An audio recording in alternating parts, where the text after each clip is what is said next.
Believe it or not, it's been almost 2 years since Microsoft and Sony unleashed the Xbox Series X and PS5 in the hands of gamers across the world. Of course, it doesn't seem that it's been so long, since supply chain shortages and widespread scalping have continued to make life difficult for anyone wanting to get their hands on a brand new current-gen console. That said, these problems don't seem to have had an impact on the rumor mill, which continues to churn out information at a consistent pace on what's next for the console manufacturers in this generation. So TCL recently held a conference in Poland, wherein it was mentioned that Microsoft and Sony will be releasing their half-generation console refreshes, dubbed the PS5 Pro and Xbox Series X and S Pro for now, sometime around 2023-2024.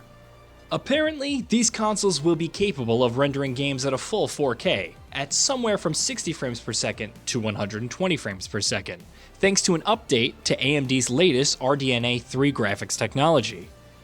It's still a rumor, and that too from an unlikely source, since TCL Technology primarily deals in display technology, which obviously does not directly have a connection to the parts that would be required to manufacture a console.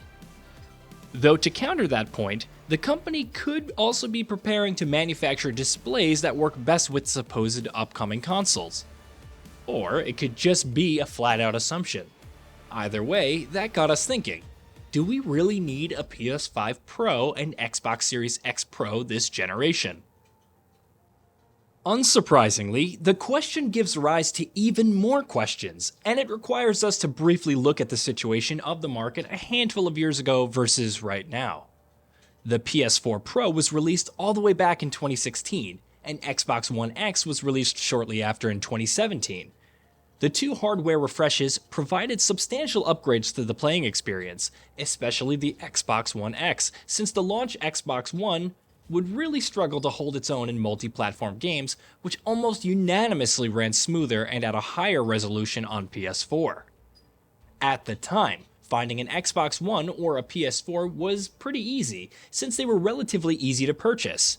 Adding to that, cross-generation releases were becoming increasingly sparse, and were mostly limited to your shooters and sports games, which obviously target a large demographic for maximizing sales potential. Microsoft and Sony already had pumped out a fair number of generational exclusives and powerhouses. To put that in a nutshell, most developers had figured out how to make the best use of the available hardware, and as such, having a markedly more powerful system at their disposal would help elevate the playing experience for those who wanted it and perhaps even opened up more opportunities for developers. I'm getting reports of a helicopter with a wrecking ball? Yeah, things with the demons got complicated. Sit tight, Yuri. I got this. Please, let me on this. Jump to the current market scenario, and we are dealing with a whole other set of variables here. First of all, Sony and Microsoft just can't seem to keep up with the ever-increasing demand for these consoles. Sony even released a new model of the PS5 to help combat the supply constraints. Add to the fact that it's very unlikely that these shortages will be alleviated in the coming months, and it becomes very unreasonable from a business perspective to dump resources into creating an entirely new product pipeline for a mid-cycle hardware upgrade, than to try to improve the supply for hardware that thousands upon thousands of fans are actively seeking. That's at least the case for Sony, since Microsoft has already stated this generation with its two-tiered hardware strategy with the Xbox Series X and Xbox Series S consoles. Clocking in at a whopping 12 teraflops of computational power, Microsoft is placing the Xbox Series X as the console for enthusiasts who want the best possible visual fidelity for its games. For them to come out and announce an even higher-end Pro variant so soon would be rather odd and would defeat the purpose of the Xbox Series X in some capacity. We will show you what lies behind their eyes. Wait. Then there are the games. The COVID-19 pandemic hasn't been the kindest to the games industry, and we are still seeing the after effects of the pandemic on studios all across the globe. Developer morale is at an all-time low, and games are being delayed left and right and center. Microsoft may have come stronger than before with its massively successful Xbox Game Pass, but it has yet to deliver much in the name of the true next-gen games. Sure, there's the Medium and Microsoft's Flight Simulator, which are both great games, but showcase titles like Senua's Saga, Hellblade 2, and Stalker 2 are still some ways off from release. PlayStation fares a bit better in this case, with visually striking exclusives such as Horizon Forbidden West having already been released. Well, thanks, but I've waited long enough. It's time to go. Absolutely not.